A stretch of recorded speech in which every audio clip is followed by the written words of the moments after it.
এই যে স্পর্শকাতর বিষয়ে কথা বলতে গিয়েছি, আমার নির্বাচনী এলাকা ১২৫ ঝালকাঠি ১। এখানে আমুয়া ইউনিয়ন বন্দরে একটি স্বনামধন্য একটি স্কুল রয়েছে, যে স্কুল ভবনটি গত ৩ বছর আগে ফ্যাসিস্টের সময়ে স্কুল কর্তৃপক্ষকে হস্তান্তর করা হয়েছিল।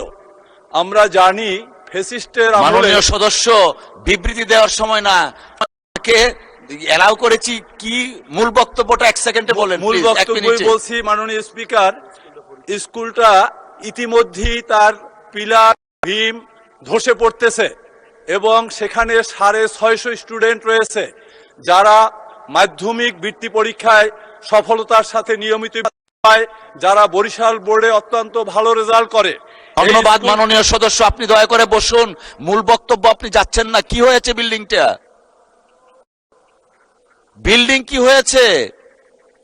শিক্ষা অধিদপ্তর থেকে পরিত্যক্ত ঘোষণা করা হয়েছে গত 16 তারিখ।